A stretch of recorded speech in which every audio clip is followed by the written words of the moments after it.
little while, Cedar Creek lived inside that hope. The sound of hammers replaced the sound of fear. Fresh lumber replaced burned boards, and laughter drifted through places where silence had lived for so long. But even in peace, I knew one truth too well. Survival comes first. Justice comes second. And justice was definitely coming. 6 weeks later, the second summons arrived. The state of California versus Karen and Margaret Livingston. 1 week after that, I stood outside the courthouse steps. The morning fog was thick enough to taste. The granite facade looked colder this time, less about restitution, more about reckoning. Marla was already there, suit pressed, coffee in hand, every bit the professional, even with the exhaustion behind her eyes. "We've got the state on our side this time," she said. "Tim Landers will be leading prosecution. You'll like him." The man who approached looked carved from resolve itself. Assistant District Attorney Tim Landers was tall, mid-40s, with an even voice and the kind of presence that filled a room without raising a tone. "Ms. Hale," he greeted, shaking my hand firmly. "This one's personal for the state. What she did goes beyond property disputes. It's criminal, and it's cruel."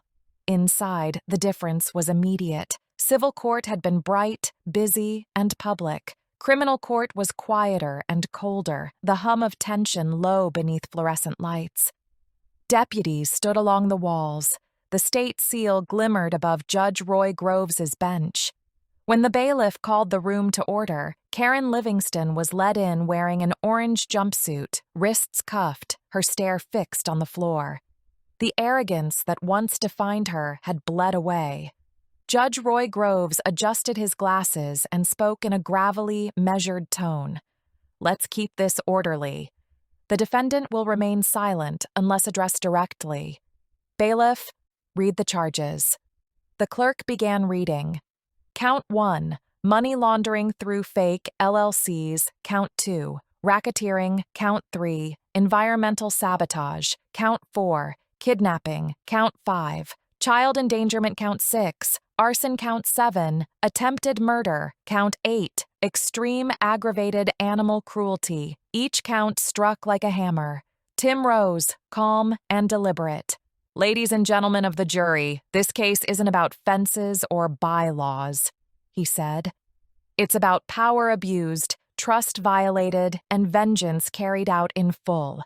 You will see deliberate intent through bank records, poison reports, and a trail of deceit leading directly to the defendant." Marla sat beside ADA Landers as second chair. She opened the first binder and handed it across without a word. Her steady presence gave the moment quiet gravity. Judge Groves let the room settle, his expression unreadable as he scanned the faces before him. The low murmur that followed dissolved into uneasy silence. A criminal courtroom carried a different kind of weight, sharper, colder, and far less forgiving than civil court. Here, intent mattered. Here, consequences had teeth. He glanced at the jury box and then nodded toward the prosecution table. "Mr. Landers," he said, voice steady, "you may proceed with your opening statement." Tim Landers stepped forward, stopping just a few feet from the jury. He didn't raise his voice. He didn't need to. The room quieted on its own. "Ladies and gentlemen of the jury," he began, hands lightly clasped, "this case is about power, the hunger for it, the abuse of it, and the devastation left when two people decided that rules and lives meant nothing if they stood in the way of what they wanted." He let the words settle before continuing. "The evidence will show that the defendants, Margaret Livingston and her daughter, Karen Livingston, conspired together over several months to take land that did not belong to them. Not through negotiation, not through lawful acquisition, but through fraud, coercion, violence, and attempted murder." A few jurors stiffened. "You will hear testimony from law enforcement, environmental experts, veterinarians, and from the victim herself, Ms. Charlene Hale. Through their testimony, you will learn that the defendants engaged in a pattern of criminal acts, poisoning water and feed, dumping hazardous chemicals near a public pond, slashing valuable animals, shooting one dog, and killing 2 horses. He briefly glanced toward Karen and Margaret before returning to the jury. You will hear that when intimidation failed, they escalated, and when sabotage didn't force Ms. Hale from her home, they conspired to kidnap her, an act carried out with a firearm present. You will hear from those who found Ms. Hale in a basement room, held under threat of death, with documents placed before her, forged annexation forms, and a fraudulent property transfer deed. These were not the acts of frightened neighbors. These were calculated crimes. Lander's tone tightened. And when their victim still refused, the defendants prepared to set the building on fire. You will see the gasoline patterning. You will hear from Fire Marshal Chief Danvers about multiple ignition points. You will hear how close we came to trying a homicide case instead of an attempted one. Silence settled heavily. Each witness will show you more of the truth. Chief Whitmore will describe the kidnapping.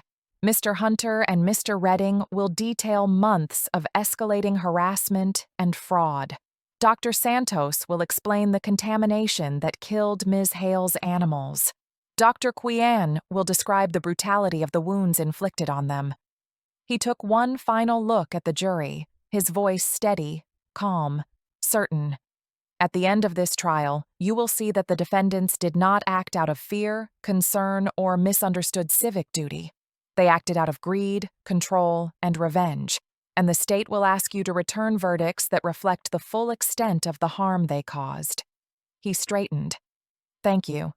Karen's attorney, Michael Branford, rose slowly, already looking like a man trying to hold up a collapsing tent with both hands. He moved toward the jury with a stiff, forced smile. Ladies and gentlemen, he began, you've just heard a dramatic, emotional story. But stories are not evidence. His voice wavered slightly. My client, Ms. Karen Livingston, has served her community for many years. She acted at all times in what she believed were the best interests of her neighborhood. Mistakes may have been made. He paused, catching himself. But mistakes are not crimes.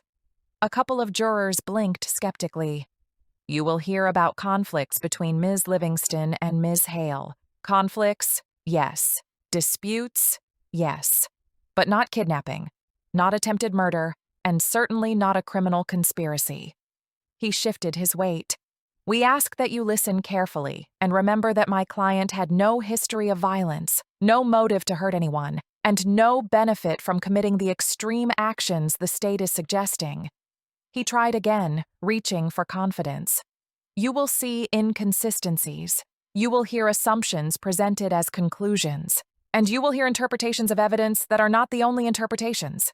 He tapped the table lightly, a gesture meant to look composed, though his hand trembled.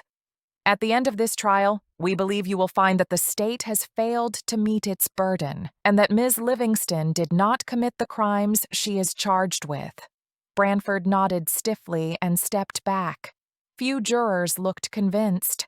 Marla, seated beside ADA Tim Landers as second chair, opened the first binder and handed it across without a word. Her steady presence gave the moment quiet gravity. Where the defense table looked brittle and defensive, the prosecution's side felt anchored and prepared.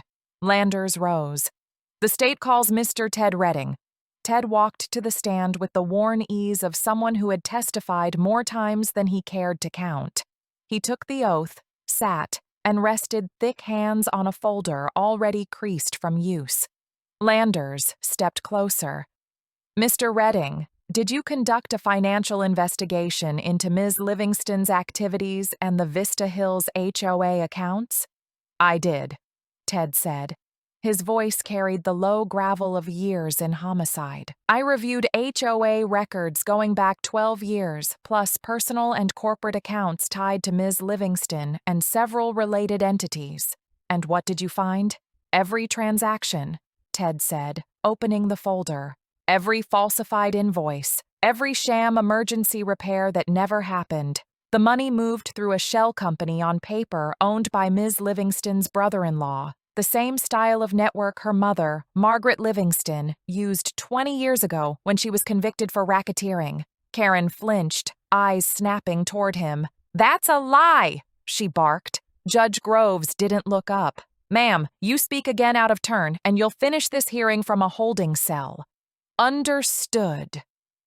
Her mouth clamped shut. Ted went on as if she had never spoken. "The pattern is the same. Inflated fines, trumped-up violations, then liens. The funds don't go to repairs or common area improvements. They're siphoned into those shell entities, then out again into personal accounts." Landers nodded. "In your professional opinion, Mr. Redding, was this sloppy bookkeeping or something else?" "Neither sloppy nor accidental," Ted replied. "This was deliberate diversion of HOA funds. A scheme." Cross-examination, Ted Redding. Branford rose, smoothing his tie like a nervous tick. "Mr. Redding," he said, voice aiming for casual, "you've already mentioned Ms. Livingston's mother's past case. Isn't it true you went into this investigation expecting to find wrongdoing?" Ted's expression didn't shift. "No, I followed the numbers." "But you knew about Margaret Livingston's conviction beforehand?" "I did," Ted acknowledged. "And then the numbers confirmed what I already suspected. The records don't lie, counselor." Branford's jaw flickered. "So you would agree that you're here today offering not just facts, but your interpretation of them?" "I'm here giving facts," Ted said evenly. "If you don't like what they say, that doesn't make them any less true." A few jurors almost smiled. "No further questions," Branford muttered, returning to his seat. Landers flipped to the next tab. "The state calls Dr. Lydia Santos." The state toxicologist moved with precise, practiced steps. After the oath, she folded her hands neatly atop the rail. "Dr. Santos," Landers began, "describe for the jury what you analyzed in this case." "We received stomach content samples, blood, and tissue from the deceased mare, Sophie," she said. "We also received soil and water samples from Ms. Hale's property." "And what did you find?" "Ethylene glycol," she said, "and chlorpyrifos, neither of which should be present in a horse in those concentrations." "Explain for the jury." "Ethylene glycol is commonly found in antifreeze," she said. "It's sweet. Animals will drink it. Chlorpyrifos is an organophosphate pesticide. The levels present were consistent with deliberate dosing, not incidental exposure from a field or drift from neighboring property. The combination is particularly lethal." "Could this have come from, say, a small spill in a driveway or on a tool?" She shook her head. "No, these were toxic, sustained levels. Someone either mixed and administered it directly or ensured access in a way that guaranteed ingestion." "Doctor, was this poisoning accidental?" "No," she replied, voice flat with certainty. "This was intentional." Cross-examination, Dr. Lydia Santos Branford approached with a legal pad in hand. "Doctor, science is not always perfect, is it? Our methods and instruments are highly reliable," she said. "That's why we use them. But there is some margin of error. In every field," she agreed, "but not large enough to turn an accident into deliberate poisoning. Not in this case." "Is it possible," he tried, "that residue from nearby properties, say, farms or orchards, contributed to these levels?" "No," she said. "Background environmental levels would be far lower. This was targeted dosing. The numbers don't support your theory." Branford hesitated, then forced a stiff smile. "Nothing further." Landers turned to the next binder. "The state calls Dr. T. Quian." The veterinarian's eyes were tired, carrying memories he clearly wished he could forget. After he was sworn in, Landers gave him a moment before speaking. "Doctor, you treated Sophie, Ms. Hale's mare, correct?" "Yes," he said quietly. "I was called to their barn. When I arrived, her symptoms were quite severe." "What did you see?" "Athletic mare, previously healthy. When I arrived at the barn, she was unable to stand, frothing at the mouth.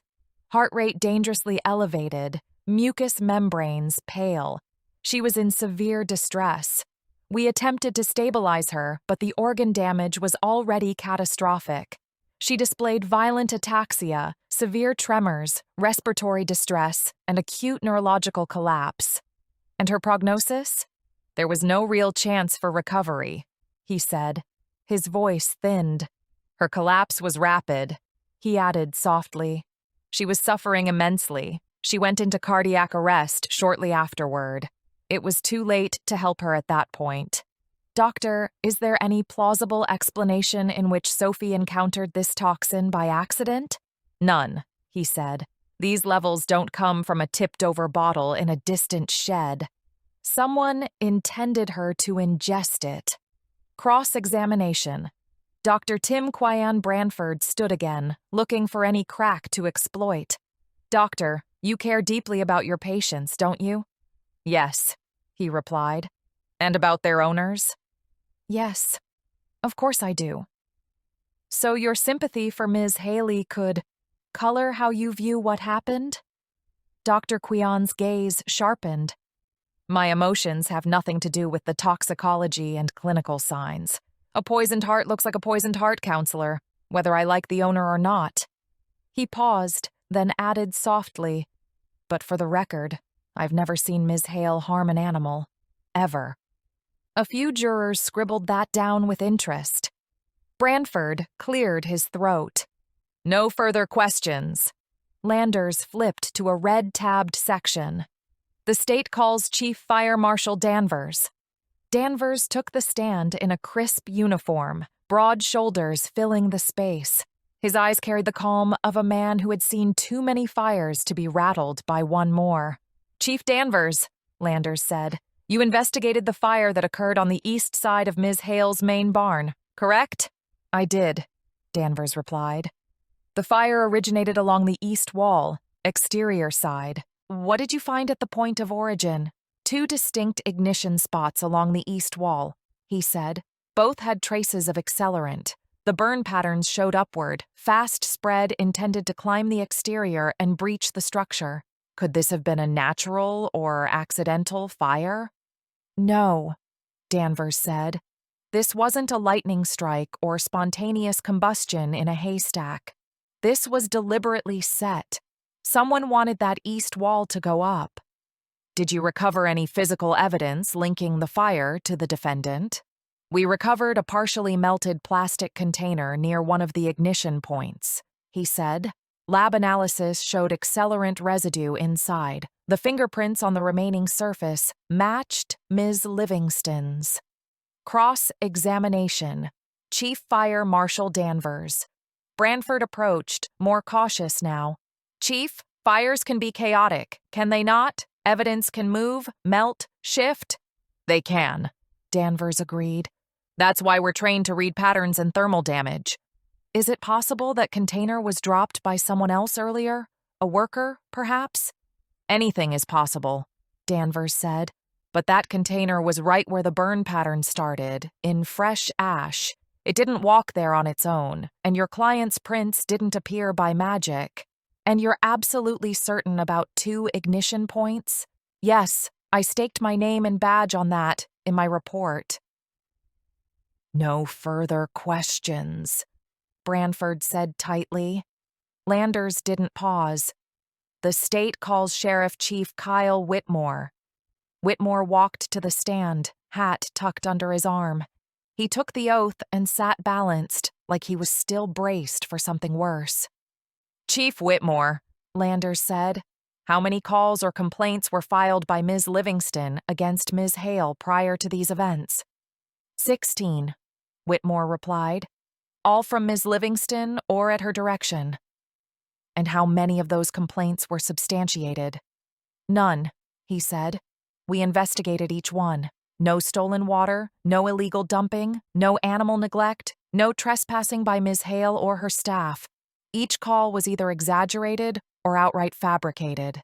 Did Ms. Livingston ever threaten Ms. Hale in your presence? Whitmore's jaw tightened.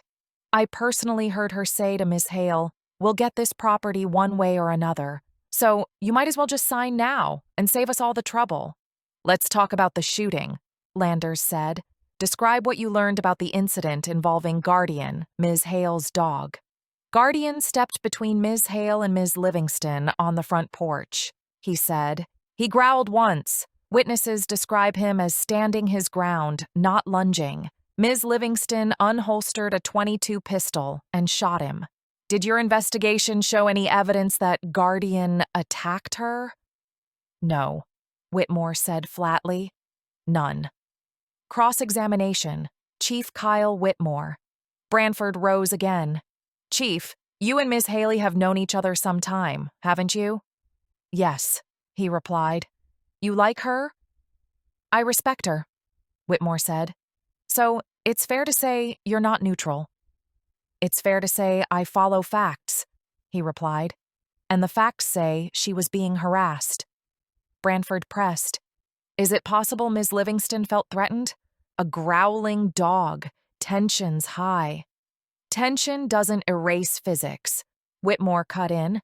Bullet trajectory, distance, angle. They all tell the same story. Guardian wasn't mid-lunge. He was between them. That's all. Judge Groves raised an eyebrow but said nothing. Branford stalled, then exhaled. No further questions.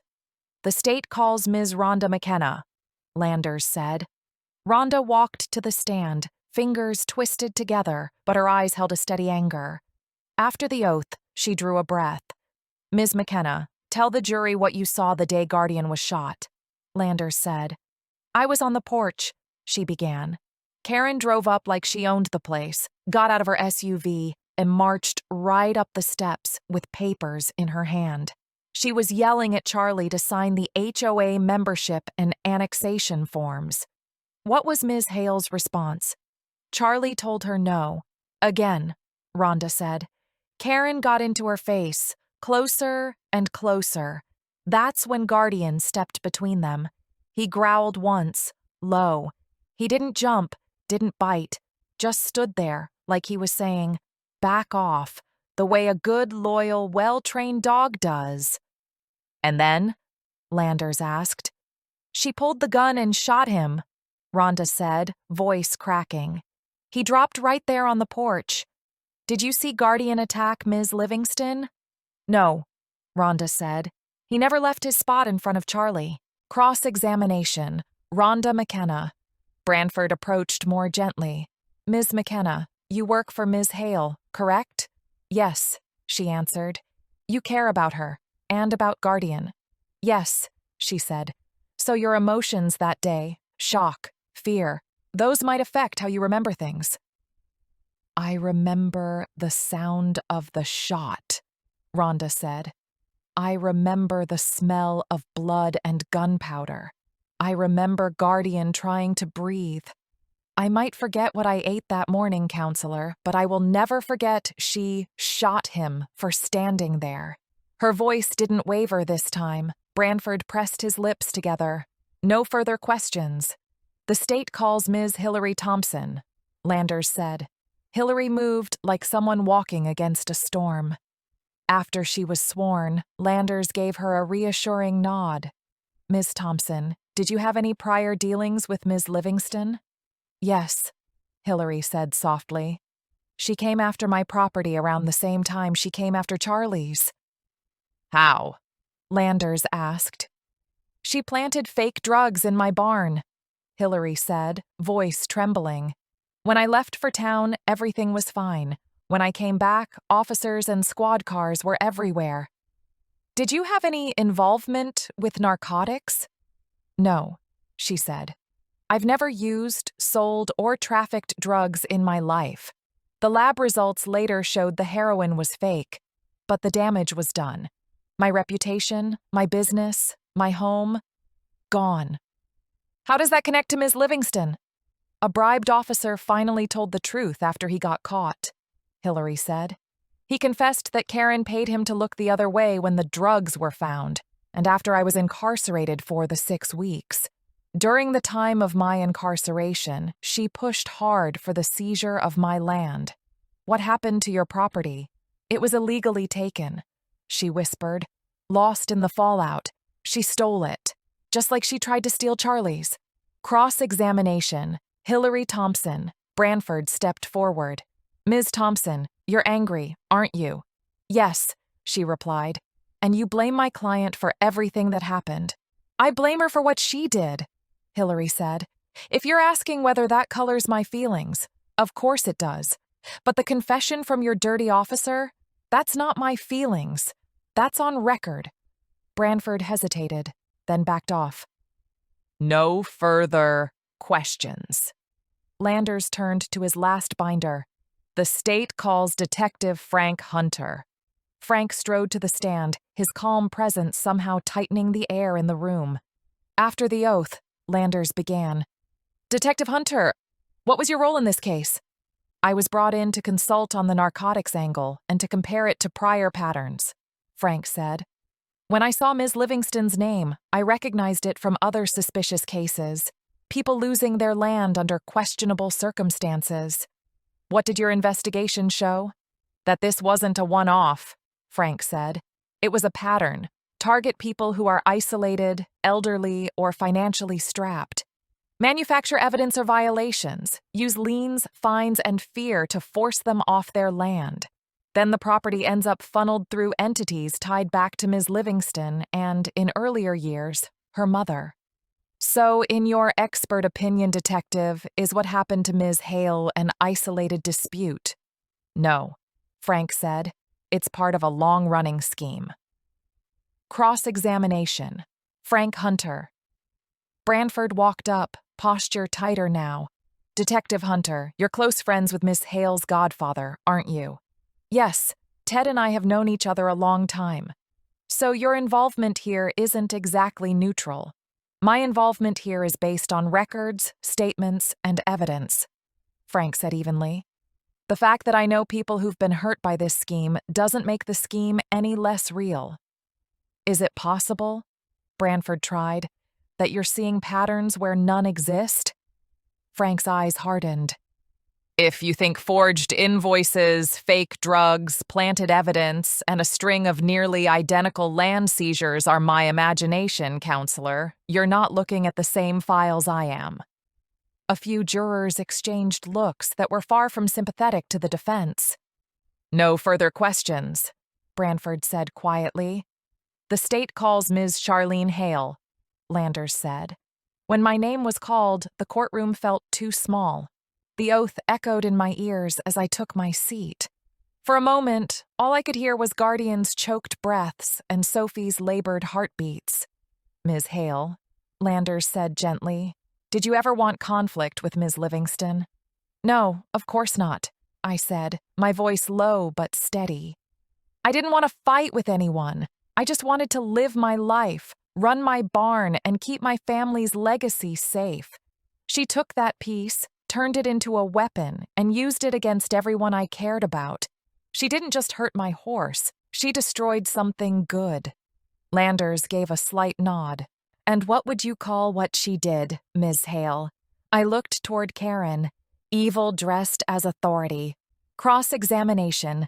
Charlene Hale. Mr. Branford approached carefully. Ms. Hale, you're angry with my client. Yes, I said. I am. And grief-stricken. You've lost animals, sleep, money. You've been under enormous pressure. All true, I replied.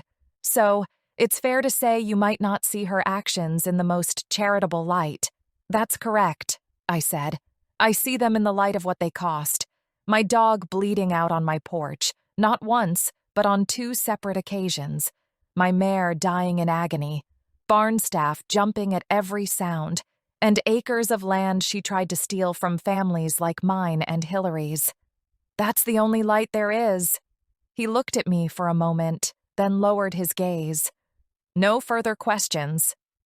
Ada Tim Landers rose slowly from his chair, buttoning his jacket with the same calm precision he used before every pivotal moment of the trial. The courtroom quieted, as if every person there sensed the shift in the air. Your Honor, Landers announced, the state calls Karen Livingston to the stand. He paused deliberately. The state requests that she be declared a hostile witness pursuant to Rule 611C, given her involvement in the underlying offenses and her ongoing plea negotiations. A ripple of tension moved through the gallery. Judge Groves leaned forward. Request granted. The witness will be treated as hostile. Bring her in. The side door opened with a metallic clank. 2 deputies emerged with Karen Livingston between them. The woman who stepped into that courtroom was not the iron-backed HOA president who had marched across Charlie's porch waving papers and threats. She was a ghost of herself. Her orange jail jumpsuit hung loosely on her frame, creased, worn, and far from flattering. Her inmate number sat stark on her chest. The fabric drowned her, making her look smaller, diminished, stripped of the authority she once wielded like a weapon. Her once pristine hair, always a rigid, lacquered helmet of control, now hung limp and uneven, flattened on one side and frizzed on the other. A dark root line betrayed how long it had been since she touched bleach or salon polish. Her skin looked sallow beneath the harsh courtroom lights. The usual layer of cosmetic armor was gone. She looked older, tired, exposed. Her wrists were cuffed in front, one sleeve pushed up awkwardly where the chain tugged. Her fingers twitched nervously, picking at the fabric. Her gait was small, hesitant, a woman stepping toward consequences she never thought she'd face. The deputies guided her to the stand. She lifted her eyes only once, toward the jury, and they flickered with something like fear. Or maybe shame. She took the oath with a trembling hand. Her voice cracked on the words, "I do." The cuff was relatched. She sank into the witness chair as if the weight of her choices had finally become physical. The courtroom held its breath. Landers approached with controlled force, stopping a measured distance from the stand. His tone sharpened, empowered now by the hostile witness designation. "Ms. Livingston," he said, "before we begin, answer this one question clearly so the jury can hear you." He waited. "Are you testifying here today of your own free will, or because you were offered a plea deal in exchange for cooperating with the state?" Karen swallowed, hands twisting in the lap of her jumpsuit. I'm here because of the plea deal," she whispered. "If I testify truthfully, the state might reduce my sentence." Landers nodded once. "Good. Then we understand each other." He stepped closer. "Ms. Livingston, let's start at the beginning. 20 years ago, your mother, Margaret Livingston, was convicted of racketeering, among other related charges. Correct?" Karen nodded. "Yes." "And did that conviction involve a fraudulent land acquisition scheme?" "Yes." She kept her head down, avoiding the looks from the jurors and Charlie. "And who testified against her?" Landers asked. Karen's throat bobbed. "Arthur Hale and Ted Redding." "Speak up," he said. She flinched. "Arthur Hale and Ted Redding." A murmur swept through the gallery. "And how did Margaret handle that conviction?" Landers asked. Karen blinked hard, eyes glassy. She never forgave them. She said the Hales destroyed our family. She said Ted betrayed her. She blamed them for everything. Losing the money, the house, her status, her life. "And did she teach you to hate them as well?" he asked. Karen's voice thinned to a whisper. "Yes, she told me every day." Landers nodded, keeping tight control. "How old were you when the grooming began?" Karen stared at her hands and shrugged. 8, maybe 9. Old enough to understand who she hated. Too young to understand why. Landers circled slightly toward the jury box. "You later became president of the Vista Hills HOA, but tell the court truthfully, were you actually the one running it?" Karen shook her head slowly. "No, my mother ran it. I was just the name on the paperwork, as she was barred from any position that held any kind of official seat or presidential title in any HOA. And why keep her involvement hidden?" Karen closed her eyes and sighed before responding. She said real power stays behind the curtain. She said I had the clean record, the position, the look of authority. She wanted me to be the face while she pulled the strings.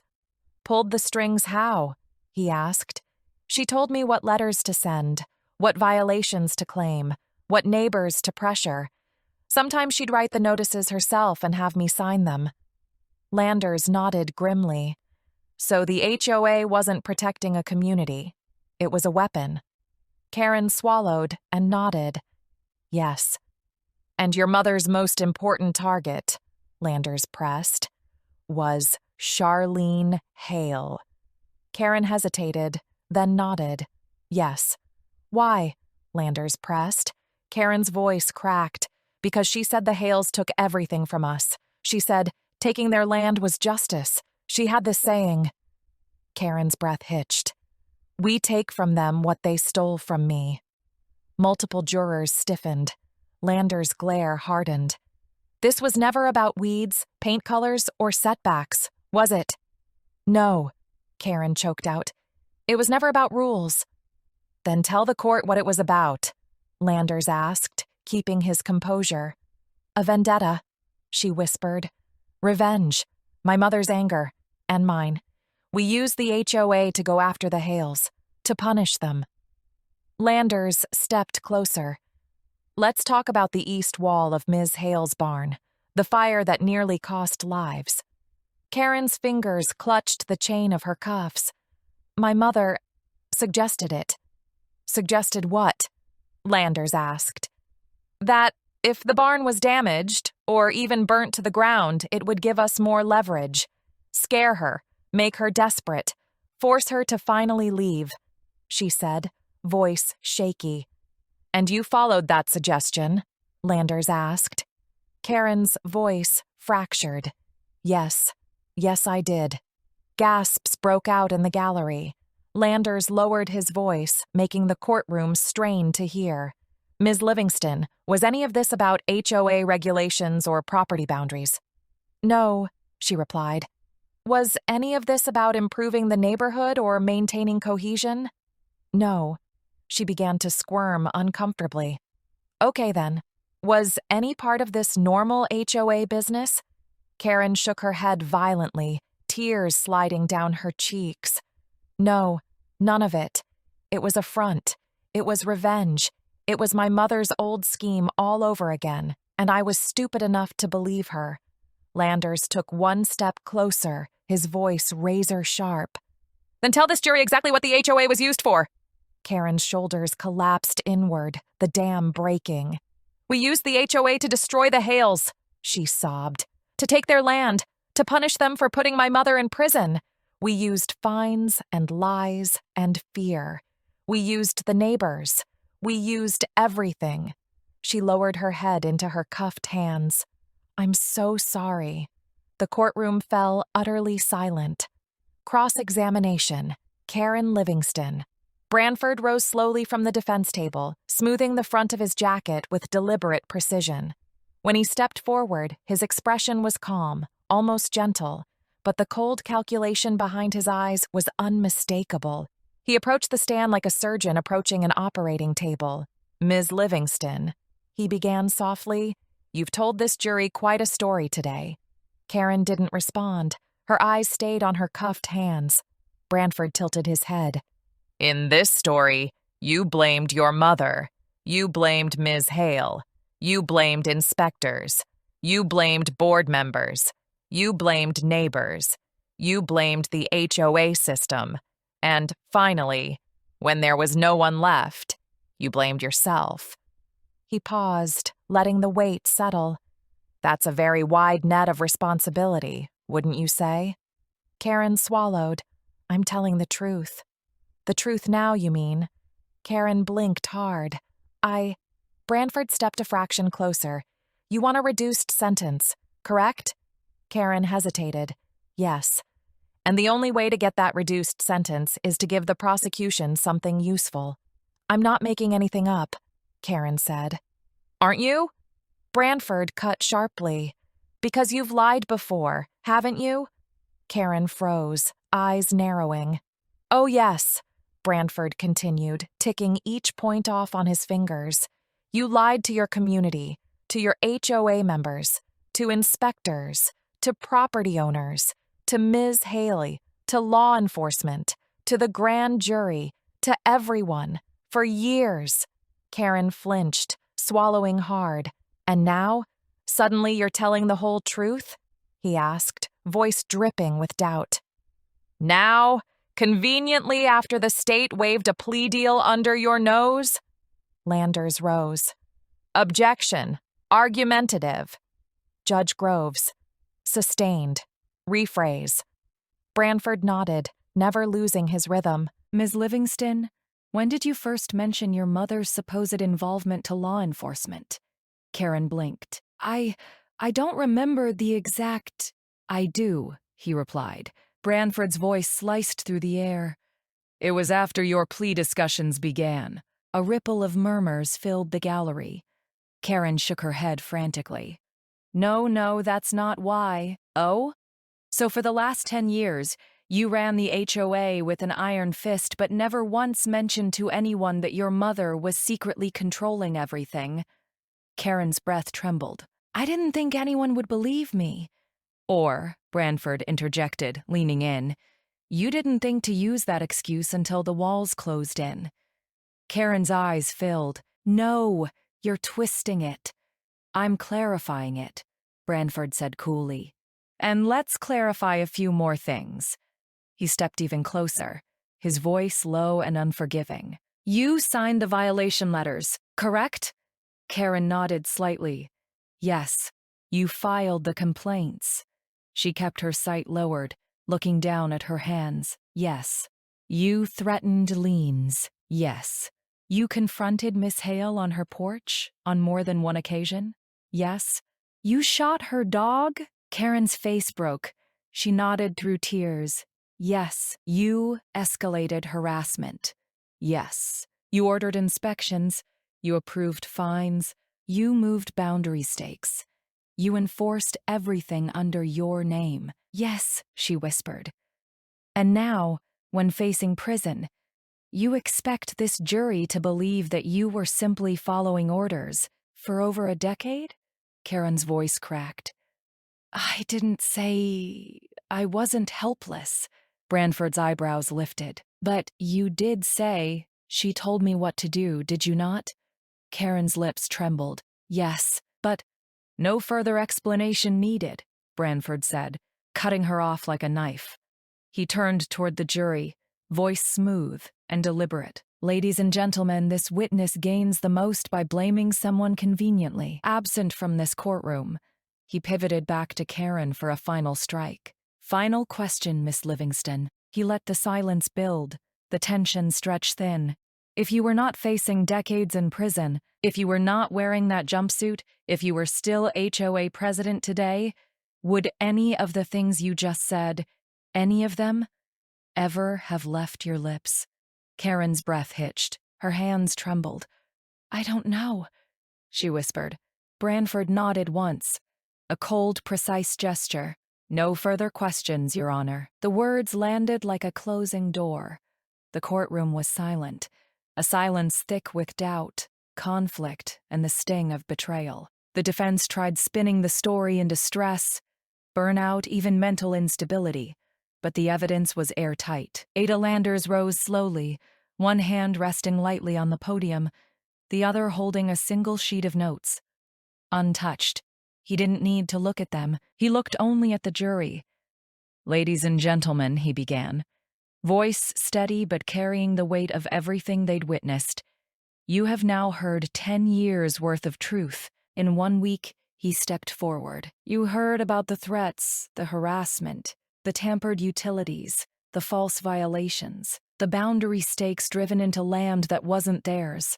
His voice deepened. You heard about poisoned animals, destroyed property, and a campaign of intimidation that escalated until a barn burned to the ground in the dead of night, until it was a pile of ash and soot on the ground. He let the silence settle. And you heard who caused it? Landers lifted his eyes toward Margaret and Karen, both now stiff at the defense table. For the last 10+ years, Vista Hills HOA was not a community organization. It was a weapon, a tool used by Karen Livingston, under the direction and approval of her mother, Margaret, to destroy the Hale family's legacy and seize their business, land as their trophy. He walked slowly before the jury box. You heard it from experts, from law enforcement, from other victims. And finally, you heard it from Karen herself. He paused. Now the defense wants you to believe she lied. They want you to believe she invented 10 years of crimes to get a lighter sentence. Lander's gaze sharpened, but the evidence came first. The pattern came first. The destruction came first. Her testimony simply confirmed what the evidence already screamed. He lifted one hand gently. You saw the bank records, the shell companies, the falsified invoices. You heard about the accelerants on the east wall of that barn. You heard about the poisoned mare, Sophie, her suffering, her death. You heard the taped calls, the threat notes, the surveillance images.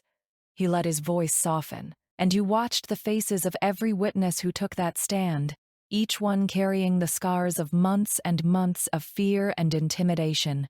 Landers stepped back behind the podium. This case is not complicated. It is devastating. But it is not complicated. He placed both hands on the wood. Karen Livingston acted. Margaret Livingston directed. And together they believed no one could stop or touch them. He looked directly into the eyes of each juror. But you can.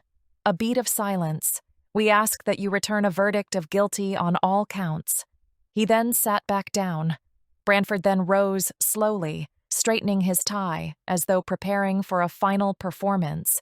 But his smile never reached his eyes. Ladies and gentlemen, he began softly, the prosecution has told you a very emotional story, a frightening story, a heartbreaking one.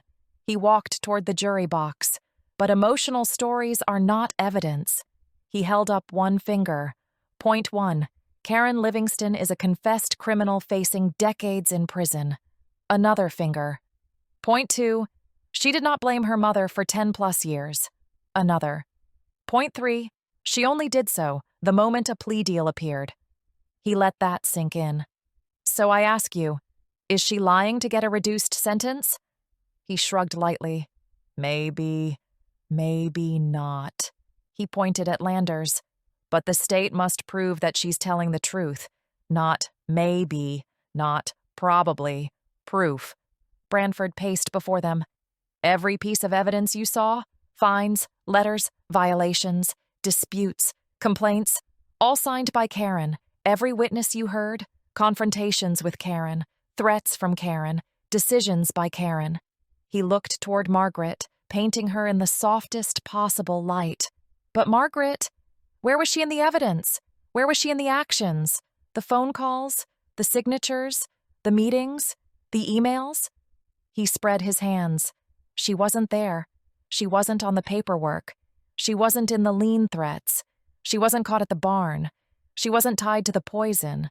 She wasn't present at the utility sabotage. He lowered his voice again. Only Karen was. Then he struck his final note. The law requires you to separate heartbreak from proof, anger from evidence, emotion from fact. A quiet pause. And the fact is this: Karen Livingston has every reason to lie. Margaret Livingston does not. He nodded respectfully. And for that reason, we ask that you return a verdict of not guilty on all counts concerning Margaret Livingston. Branford sat. The tension in the courtroom thickened like fog. Ada Landers paused, letting the room settle before delivering the final, unforgiving blow. And before the defense asks you to forget it, he continued, let's be absolutely clear about what happened in that basement. He stepped closer to the jury box, lowering his voice, forcing them to lean in. Ms. Hale was held at gunpoint. She was bruised, ribs, jaw, temple. She was restrained. She was threatened, and she was told to sign over her land or she wouldn't leave alive. He pointed at the defense table, not theatrically, but with cold precision. And Margaret Livingston was there for every second of it. A murmur rippled across the gallery. This isn't HOA overreach. This is kidnapping. This is coercion. This is extortion. This is felony assault with a deadly weapon. And that's not including the kidnapping she ordered. And in the state of California, these charges alone carry 15 to 20 years, without enhancements. He let that sink in. Maybe Margaret's name wasn't on fraudulent HOA documents. Maybe she didn't sign the threats or the violations. He slowly shook his head. But she did sign off on something far worse. She approved violence. She approved abduction. She approved terror. And she did it in her own home. His voice deepened. Ladies and gentlemen, a person who will beat a woman in their basement for land will do anything. And I do mean anything. He stepped back, eyes steady. Don't be distracted by the absence of signatures. Look at the presence of intent. A final beat. For those acts alone, acts you have proof of, acts Karen witnessed, acts law enforcement documented, Margaret Livingston is guilty. He straightened. We trust you will deliver justice. He sat, and the courtroom fell utterly still. Margaret simply glared at Landers, muttering under her breath. Landers took his seat, the final words of his rebuttal still hanging in the air like smoke from a gun. The courtroom was silent, stunned, breathless. Judge Groves drew in a slow breath. Ladies and gentle, a sharp scraping crack cut through the room as Margaret Livingston lurched to her feet, her chair skidding back hard enough to strike the wall behind her. Every eye snapped toward her. Her face was twisted, not in fear, not in sorrow, but in a cold, blazing fury that stripped away every mask she had worn through the entire trial. "You smug bastard!" she hissed at Landers, her voice slicing through the silence. "You think you know anything? You think you know me? That girl ruined everything." Gasps rippled. Jurors recoiled. The gallery leaned forward as one. Karen flinched beside her, shackles rattling. "Sit down, Mrs. Livingston," the bailiff barked, reaching for her arm. Margaret yanked away violently. "She cost me 10 years in that cell, and now she's doing it again." Her voice rose, cracking under decades of venom. "She collapsed the whole damned house of cards because she's weak. Because she talks too much. Because she's never been good for anything." Karen's face crumpled, tears spilling. "Mom, please." Margaret wheeled on her, eyes blazing. "Don't you— Oh, Mom me! You little— Oh, just shut up, you— Karen just sank further in her chair, avoiding any eye contact with Margaret. "You stupid, stupid girl. You betray your own mother in open court, like some pathetic little rat trying to save herself off a sinking ship. You're no daughter of mine. Not anymore." Karen recoiled as though struck, curling inward, shaking. Judge Groves slammed his gavel. "Order! Order! Order in this court!" Deputies closed in fast, grabbing Margaret's arms and pinning them to her sides. She fought, bucking against their grip like a cornered animal. "You think this is justice?" she screamed, voice breaking. "You think any of you matter? You're all pawns, every last one of you, and that little traitor— Enough!" Judge Groves thundered the word so loudly the room jumped. He pointed directly at Margaret, eyes blazing. "Mrs. Livingston, one more word, and you will be removed from this courtroom, and you will hear the verdict from a holding cell. Do you understand?" Margaret froze. Her chest heaved, her jaw clenched, her eyes, full of poison, flicked from the judge to the jury, to Karen. "Understood!" she spat. The jurors stared at her in stunned horror. The facade shattered, the truth exposed in the ugliest possible light. Judge Groves exhaled, regaining control. He turned to the jury. "Ladies and gentlemen, you will now retire to deliberate." The bailiff opened the door to the jury room, but none of them looked away from Margaret as they filed past. Not one. Her outburst had answered every question Landers raised and destroyed every doubt Branford had tried to create. 5 hours later, long after the jury had vanished behind the deliberation room door, the courtroom rose as they finally filed back in.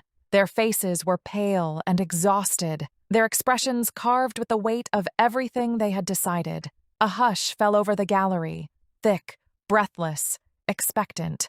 Charlie sat frozen between Ted and Rhonda, heart pounding so hard she could feel it in her throat. Frank sat behind them like a wall of stone, jaw clenched, eyes fixed on the jury box. Judge Groves adjusted his glasses. "Madam Foreperson, has the jury reached unanimous verdicts on all counts?" "We have, Your Honor." "Please read the verdicts." The foreperson nodded, lifted the verdict form with trembling fingers, and began. Margaret Livingston, on the charge of racketeering, guilty. Karen Livingston, on the charge of racketeering, guilty. Karen's breath hitched. Margaret didn't flinch. Margaret Livingston, on the charge of conspiracy to commit wire fraud, guilty. Karen Livingston, on the charge of wire fraud, guilty. A ripple went through the gallery. Margaret Livingston, on the charge of conspiracy to commit fraud, guilty. Karen Livingston, on the charge of fraud, guilty. Charlie squeezed her hands together. Margaret Livingston, on the charge of conspiracy to commit land fraud, guilty. Karen Livingston, on the charge of land fraud, guilty. Margaret Livingston, on the charge of conspiracy to commit slander of title, guilty. Karen Livingston, on the charge of slander of title, guilty. Margaret Livingston, on the charge of conspiracy to commit money laundering through fake LLCs, guilty. Karen Livingston, on the charge of money laundering through fake LLCs, guilty. Margaret Livingston, on the charge of conspiracy to commit forgery of land documents, guilty. Karen Livingston, on the charge of forgery of land documents, guilty. Margaret Livingston, on the charge of conspiracy to file false police reports, guilty. Karen Livingston, on the charge of filing false police reports, guilty. The list kept coming, each word falling heavier than the last. Margaret Livingston, on the charge of illegal zoning reclassification requests, guilty. Karen Livingston, on the charge of illegal zoning reclassification requests, guilty. Margaret Livingston, on the charge of filing false zoning documents, guilty. Karen Livingston, on the charge of filing false zoning documents, guilty. The zoning charges hit like a blow, but the worst was still ahead. Margaret Livingston, on the charge of kidnapping, guilty. Karen Livingston, on the charge of conspiracy to commit kidnapping, guilty. Karen broke down, a sharp sob bursting free before she clamped her cuffed hands over her mouth. Margaret Livingston, on the charge of assault with a deadly weapon, guilty. Karen Livingston, on the charge of conspiracy to commit assault with a deadly weapon, guilty. Margaret Livingston, on the charge of attempted murder, guilty. Karen Livingston, on the charge of attempted murder of Ms. Charlene Hale, guilty. Charlie's breath trembled. Ted's hand steadied her shoulder. Margaret Livingston, on the charge of conspiracy to commit coercion and extortion, guilty. Karen Livingston, on the charge of coercion and extortion, guilty. Margaret Livingston, on the charge of conspiracy to commit HOA abuse of authority, guilty. Karen Livingston, on the charge of HOA abuse of authority, guilty. Margaret Livingston, on the charge of conspiracy to commit utility tampering, guilty. Karen Livingston, on the charge of utility tampering, guilty. Margaret Livingston, on the charge of conspiracy to commit environmental sabotage, guilty. Karen Livingston, on the charge of environmental sabotage, guilty. Margaret Livingston, on the charge of conspiracy to commit arson, guilty. Karen Livingston, on the charge of arson, guilty. Margaret Livingston, on the charge of conspiracy to commit extreme animal cruelty, guilty. Karen Livingston, on the charge of extreme animal cruelty, guilty. Margaret Livingston, on the charge of conspiracy to commit property sabotage, guilty. Karen Livingston, on the charge of property sabotage, guilty. The final guilty echoed through the courtroom. Karen collapsed forward in her seat, shaking violently as deputies moved in to steady her. Her sobs broke through the cavernous silence. Margaret didn't crumble. She sat perfectly still, jaw locked, eyes narrowed to venomous slits. A smoldering, ice-cold rage lived there, sharp enough to cut. Charlie exhaled a shaking breath. Relief didn't rush in. It seeped in slowly, like warmth returning to frozen limbs. Rhonda cried openly. Brooke wrapped an arm around her. Frank's eyes never left the defendants. Judge Groves struck his gavel. Sentencing will be held Friday at 9 a.m. Both defendants are remanded to immediate custody without bail. Deputies closed in. Karen trembled uncontrollably as she was lifted to her feet. Margaret rose stiffly, refusing to look at anyone, especially Karen. The heavy door slammed behind them, sealing the moment like the end of an era. Justice, at last, had arrived. 3 weeks later, a strange quiet fell over Cedar Creek, an unfamiliar peace, delicate and fragile, like the ranch itself was relearning how to breathe after months of suffocating under someone else's control. One of the biggest reminders came in the form of a court order. Hillary Thompson's land was officially returned to her. The fraudulent seizure Margaret and Karen orchestrated was all undone with a single motion. Along with the land came a sizable settlement of $2.5 million in a civil award. Hillary cried, deep, shaking sobs. She tried to hide it until Charlie hugged her hard enough that both women had to sit down. Then the community surged in. Farmers, ranch hands, builders, strangers. They cleared the rubble of Hillary's old barn in one day. The new barn frame rose within a week. A porch swing, hydrangeas, birch trees, fresh sod like velvet. By the third week, the ranch didn't just look rebuilt, it looked reborn. Seeing Hillary smiling again reminded Charlie that good things really could grow back from scorched earth. Sentencing day. Brian McQuaid's sentencing came first. 25 years, parole in 18. Then finally, sentencing day for Margaret and Karen Livingston had arrived. Charlie sat in the courtroom between Ted and Rhonda. Brooke and Frank stood behind them. All rise. Judge Groves entered. Deputies escorted Margaret and Karen in. Karen looked hollowed out, eyes swollen, hair limp. Margaret looked carved from stone. We will now proceed. The judge continued. He addressed Margaret first. Your crimes have spanned over a decade of calculated fraud, coercion, violence, and abuse of authority. You kidnapped Ms. Hale. You assaulted her. You orchestrated arson and poisoning. You showed no remorse. Margaret stood rigid. For these crimes, I hereby sentence you to 25 years in state prison. Parole eligibility after 20. Gasps rippled as Judge Groves threw the book at Margaret Livingston like a grenade.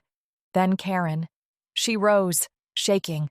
Judge Groves looked at Karen, eyes like cold steel. You escalated a reign of harassment into violence. You shot an unarmed dog. You committed arson. You stalked, intimidated, and endangered lives. Karen sobbed. You are hereby sentenced to 25 years in state prison. Parole eligibility after 20. Her knees buckled. Judge Groves delivered the final blow. Vista Hills HOA is to be dissolved. All assets seized. Neither defendant may ever hold authority in any HOA or administrative body in this state. The gavel banged one last time. Court is adjourned. Margaret's mask cracked, not into fear, but pure, venomous hatred, as she was turned toward the holding door. Karen sobbed as deputies guided her. The door slammed shut behind them, an echo that felt like the true end. Outside, reporters swarmed. Ms. Haley, how do you feel? Do you think the sentences were enough? Is Cedar Creek safe now? Charlie froze. Ted stepped forward. No statements at this time. When the crowd surged again, Ted lifted a hand, the old detective command settling over the chaos like a sheet of iron. Silence fell. Justice was done today, he said. That's all anyone needs to know. He guided Charlie away. At the truck, she looked back at the courthouse. For the first time in months, she could breathe properly again. The rain began, soft and steady, washing everything clean. Ted stood beside her. Looks like the storm's finally passed. She nodded as she watched the courthouse lights reflecting in the puddles. Yeah, she murmured. And this time, it's not coming back. The wind whispered through the cottonwoods as she walked toward the house. For the first time in a long time, the ranch didn't feel threatened. It felt open, alive, healing. The storm had finally passed, and Cedar Creek, her home, her legacy, finally had room to heal.